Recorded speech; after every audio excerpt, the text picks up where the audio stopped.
Hello all. Our today's topic is diseases of kidney from chapter Introduction to Infectious Diseases of Medical Microbiology MB 331. In this, we'll study in detail anatomy and physiology of the kidneys, functions of the kidney, defense mechanism for the kidney, as well as various diseases caused by pathogens to the kidney. About anatomy and physiology of the kidneys. So here, as you can see in this figure, kidneys are bean-shaped organs.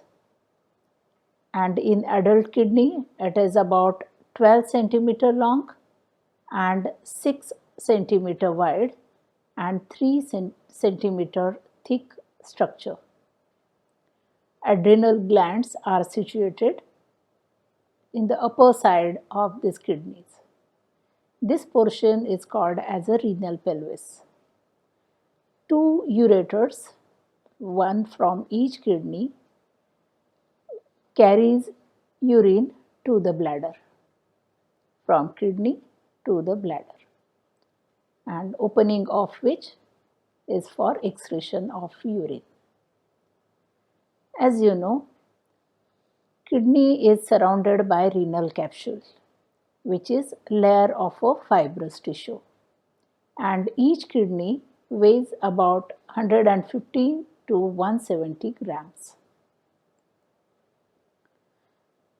The renal artery, here this red colored one, renal artery in this figure, this one brings blood to the kidney, while the renal vein, this blue colored one, renal vein, takes blood away from the kidney.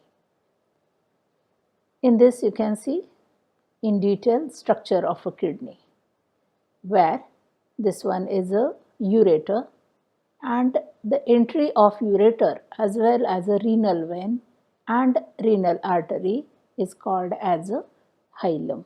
This portion is a hilum. Nephrons, tubules, they are located in this area. Medulla is important part of a kidney where filtration of a blood is occur. The area where the renal artery, renal vein and ureter enter, as you know, it is called as a renal hilum, and inside each kidney is a network of millions of small tubes. These are called as a nephron. Each nephron has a corpuscles and tubules. The corpuscles contain tiny blood vessels called glomeruli that filters the blood. Tubules are tiny tubules that collect the waste material and chemicals from the blood. So in this way, functions of kidneys are they clean waste from blood and make urine. Ureters, these are thin tubes, one for each kidney, and carry urine to bladder. Bladder stores urine, and at the end urethra carries urine from bladder to outside of the body. They remove waste product from the body, especially urea and uric acid. The main role of the kidneys is maintaining homeostasis, which is nothing but managing fluid levels in the body. Also, they maintain balanced electrolyte levels in the body. They regulate blood pressure as well as kidneys reabsorb nutrients from the blood. There is secretion of active compounds erythropoietin, calcitriol as well as renin in the kidneys. Now we'll see defense mechanism of the kidneys. Hydronephrosis is like a defense mechanism for the kidney where urine is slow to drain. The stretching of the kidneys allow back pressure of urine to be more evenly distributed. The defensive mechanism of the bladder play an important part in protecting the kidneys, since kidney infection is usually the result of an ascending infection from the bladder. Because of a flow of urine, bacteria are washed out of the bladder by periodic voiding, and their concentration is reduced by the inflow of urine from the kidneys. There is mucosal defense mechanism where some microorganisms which adhere, which colonizes in the mucosal lining of urinary system is not allowed, as there is a secretion of a mucus by the kidneys. Now we'll see in diseases of kidneys in detail. These are because of either bacterial infection or rickettsial infections and sometimes spirochetal infections. Fungi also involved in the infection of the kidneys. Signs and symptoms up to certain extent are common. There is mild to high grade fever, nausea, vomiting, abdominal pain, shivering, shaking chills, as well as a painful urination. It is also called as a dysuria. Other symptoms are frequent urination. This is also called as a polyuria. There is urge to urinate, that is urinary urgency, as well as one common symptom in case of a kidney diseases is mid-back pain. This is also called as a dull kidney pain and generalized malaise observed in the patients. Lower back pain, as well as majority of times one can see changes in the urine.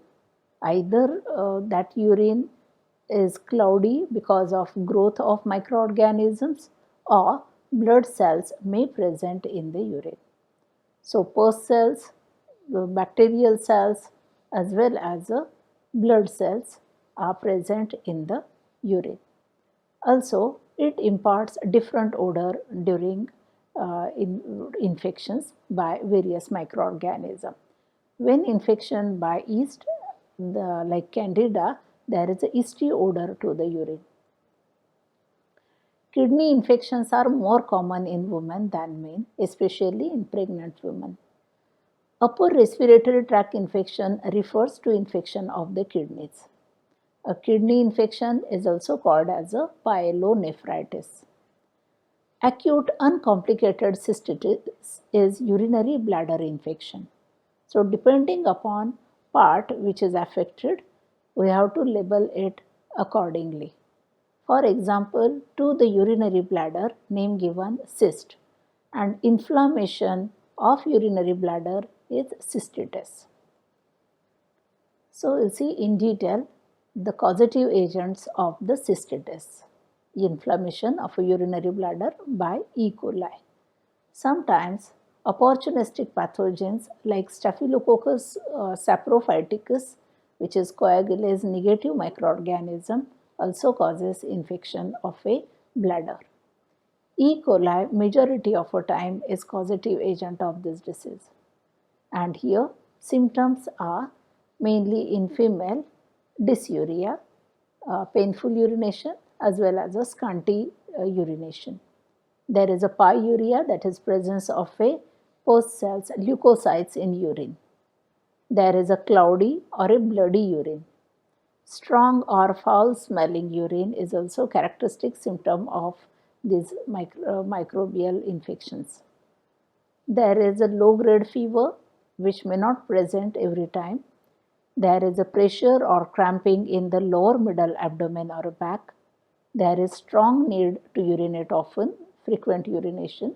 These are common symptoms of it. So polyuria, that is frequent urination, is also included in this category. In 25% of untreated cases, cystitis may progress to pyelonephritis. This is very important disease of a kidney, where there is an inflammation of one or both kidneys. And again, like cystitis, about 75% cases are by E. coli and others by Enterococcus faecalis and Pseudomonas aeruginosa, as well as a Klebsiella species. There is an inflammation of the kidney tissue, calyces, and renal pelvis. In females, it is often complication of a lower urinary tract infection. There is a fever, accelerated heart rate, painful urination, abdominal pain, which radiating to the back. There is nausea, rapid breathing, as well as a decreased blood pressure. Violent shivering is also common.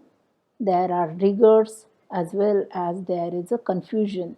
This is called as a delirium. Pyelonephritis becomes chronic, because of which there is a scar tissue formation in the kidneys, which severely impairs kidney function, and because of which pyelonephritis is considered as a life-threatening condition, that is, death may occur. Now, next disease is glomerulonephritis. Glomerulonephritis is also called as a Bright's disease. This is immune complex hypersensitivity disease. A very unique type of a situation observed during this infection. Causative agent of glomerulonephritis is Streptococcus pyogenes. It is beta hemolytic streptococci, that is gram-positive cocci in chains. This organism causes infection of throat, pharyngeal region, or it may cause infection of a skin in the form of a impetigo. Because of which, as a response to this infection, our body produces soluble antigens. These are soluble antigens. Our body produces specific antibodies against it, and antigen-antibody complexes are formed that interact with complement. These are excreted in the kidneys only. Blood is responsible for transportation of these complexes to the kidneys, and here they get deposited in the glomeruli, where they cause inflammation and kidney damage. So, this is called as a immune complex hypersensitivity disease. Glomeruli, inflammation of it, that is glomerulonephritis. So, here symptoms are inflammation of a glomerulus. There is a erythema, that is reddening, as well as a edema, that is swelling of a glomeruli. Albumin is present in the urine, so called as a albuminuria. There is a hypertension, fever, as well as a high blood pressure. Presence of proteins and RBCs in the urine, although a few patients die of a glomerulonephritis. Sometimes organisms like Proteus mirabilis also causes this cystitis and pyelonephritis, that is inflammation of a bladder, urinary bladder, as well as of a kidneys. There is a dysuria, frequent urination, as well as a suprapubic pain and hematuria. Hematuria means hemoglobin or blood is present in the urine. Klebsiella pneumoniae also causes infection of a kidney. It is called as a UTI by Klebsiella, urinary tract infection, where there is a presence of a pus in the urine, there is a scanty and painful urination, as well as there is an inflammation of a urethra, that is urethritis. Next and important causative agent of kidney disease is Leptospira interrogans, and name of disease is leptospirosis. Leptospira interrogans is one spirochete, and it is transmitted by both wild and domestic animals. Because of infection by Leptospira interrogans, there is a high grade fever accompanied by chills. There is an intense headache, severe myalgia, that is muscle ache, abdominal pain, conjunctival suffusion, that is red colored eyes. Occasionally there is a skin rash, extreme fatigue, there is a hearing loss, as well as a respiratory distress. There is an involvement of a kidney also observed during this leptospirosis, and here to this name given is a Wells disease, which is characterized by liver damage. This causes jaundice, that is yellowing of skin, eyes, as well as of a urine. Kidney failure and bleeding can cause death. There is an involvement of a central nervous system also observed, and the name of disease is meningitis. So in this way, Leptospira interrogans not only affects kidneys but liver, brain and other body parts. Next infection is by Neisseria gonorrhoeae. This is gram-negative cocci-shaped organism, also called as a gonococcus. This causes genitourinary tract infection. So, name given to it, Neisseria gonorrhoeae genitourinary tract infection. There is a presence of a pus in the urine as well as there is a dysuria. So, this is all about bacterial infections of a respiratory system, of a kidneys. Now, fungal diseases of a urinary system. Main causative agent is Candida albicans, and here this is yeast form of a fungi where when it infects urinary tract, at that time there is a dysuria, pyuria, urgent urination, suprapubic pain, hematuria, fever, hypertension like symptoms observed in the patient. But here some predisposing factors we have to consider during this infection. So here it usually occurs in the patients with urinary catheters, the indwelling catheters, that is in hospitalized patient. This is also called as a nosocomial infection. This infection by Candida is common, as well as in the patients after antibiotic therapy and in case of a patient suffering from diabetes mellitus, this fungi causes infection to the kidneys. Other fungi also involved in the urinary tract infection. In that, Cryptococcus neoformans, this is again one yeast form of a fungi. Aspergillus, this is mold, that is filamentous fungi. Then Histoplasma capsulatum, Blastomyces, Coccidioides immitis also causes urinary tract infection. So, this is all about infections by fungi, bacteria as well as some spirochetes. So, in summary, chronic kidney diseases describes gradual loss of a kidney function. Kidney filters waste and excess fluids from blood, which are then excreted in urine. When chronic kidney disease reaches an advanced stage, dangerous level of a fluid, electrolytes and waste can build up in body. So this is all about diseases of a kidney, various pathogens as well as a structure and defense mechanism of the kidney. Thank you all.